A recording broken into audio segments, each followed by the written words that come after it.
अरे हरिया, मैं काम करता हूँ बहुत बढ़िया, खाता हूँ खाना और रोज गाता हूँ गाना। अरे यार, आज तो बहुत देर हो गई। इस खतरनाक जंगल को देखकर तो मेरे हाथ पैर ठंडे हो गए हैं। अगर मैं वक्त पर गांव नहीं पहुंचा तो मालिक बहुत नाराज हो जाएंगे। तभी हरिया को एक आवाज सुनाई देती है। सुनिए हरि जी। अरे, ये आवाज किसने दी? तभी हरिया को सामने कुछ दूर एक औरत खड़ी दिखाई देती है। अरे भाई, ये औरत अकेली इतनी रात को इस जंगल में क्या कर रही है? चलकर पूछना पड़ेगा। फिर हरिया अपनी बैलगाड़ी उस औरत के सामने लाकर रोक देता है और उससे पूछता है। अरे सुनिए, आप इतनी रात को इस खतरनाक जंगल में अकेली क्या कर रही हैं? तभी वो औरत मीठी आवाज में कहती है। अरे हरि जी, आप आ गए। मैं कब से आपका इंतजार कर रही थी। वैसे तो यहाँ से काफी लोग गुजर चुके हैं, लेकिन मैं खास आपका इंतजार कर रही थी। अच्छा, तुम सच कह रही हो? मुझे तो यकीन नहीं हो रहा है। वो क्या है ना, आज तक किसी ने मुझसे इतने प्यार से बात नहीं की। हाँ हरि जी, मैं सच कह रही हूँ। अब देर मत करिए और जल्दी से मुझे मेरे घर तक छोड़ दीजिए। हाँ, कौन सी बड़ी बात है, अभी छोड़ देता हूँ।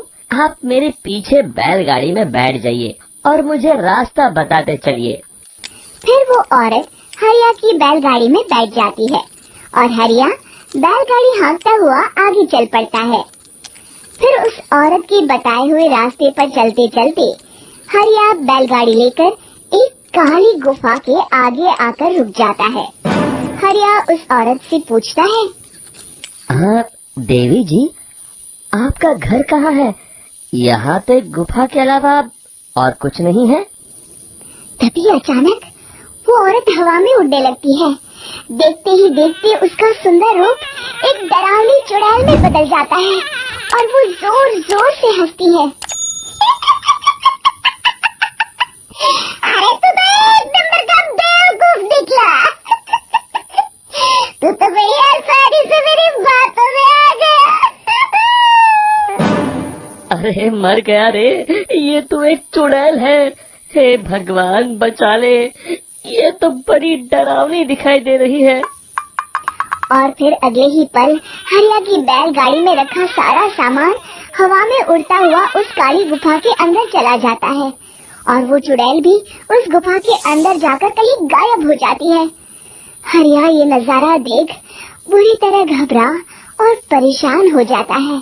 अरे, ये चुड़ैल तो मेरा सारा सामान लेकर गुफा में गायब हो गई।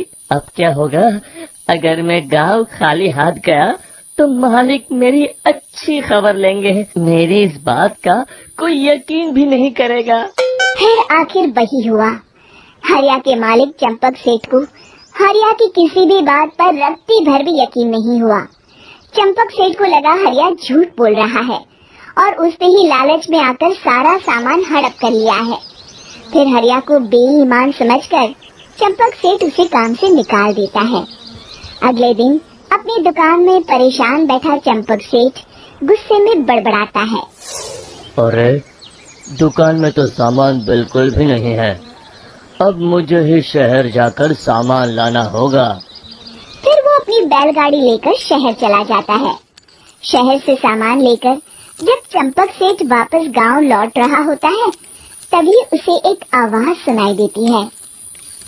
चंपक जी, ओ चंपक जी। अरे, ये तो कोई मेरा नाम लेकर मुझे पुकार रहा है। फिर उस रास्ते में वही औरत खड़ी दिखाई देती है। फिर क्या था, हरिया की तरह चंपक सेठ भी उस औरत के पास अपनी बैलगाड़ी लेकर जाता है और वो भी उसकी चिकनी चुपड़ी बातों के मुंह जाल में फंस जाता है।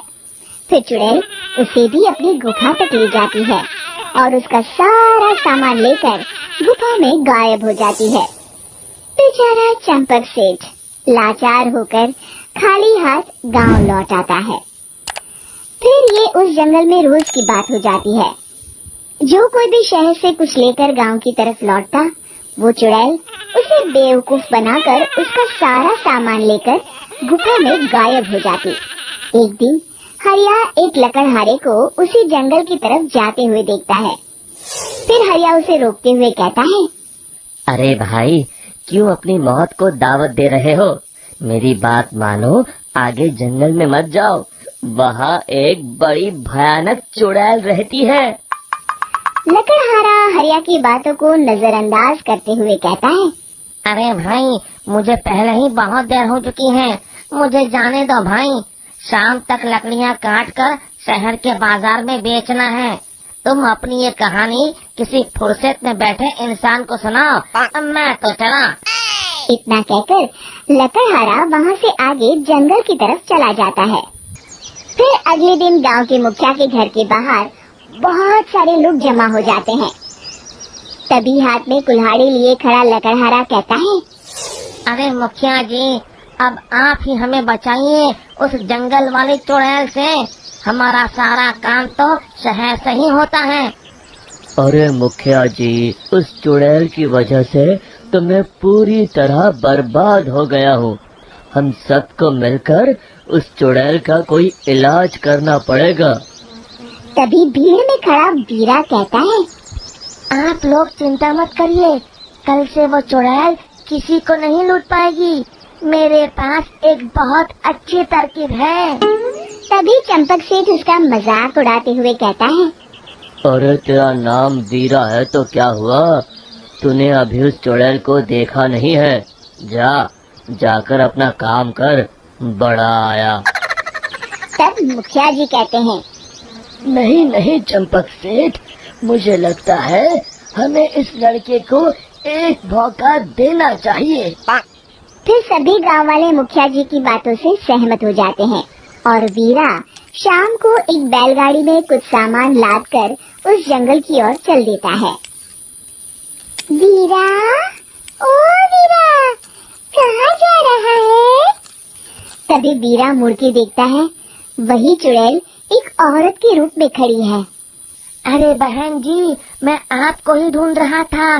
देखिए, मैं आपके लिए क्या लाया हूँ। अरे वाह, तू खुद मेरे लिए इतना सामान लाया है। तू ही अकेला गांव में समझदार है। जरा देखो, मैं भी खोल के बड़ी भूख लगी है। जैसे ही चुड़ैल उस सामान पर से कपड़ा हटाती है, एक भगवान शिव की तेज रोशनी उसके अंदर मूर्ति से निकलती है और चुड़ैल अपने असली रूप में आकर जलने लगती है। अरे मैं जल रही हूँ, बचाओ! बचाओ! ओम नमः शिवाय! बचाओ! देखते ही देखते वो चुड़ैल राख के साथ उड़ जाती है और सभी गांव वाले भी वहां जाते हैं। शिक्षा बुराई पे सदा अच्छाई की ही जीत होती है।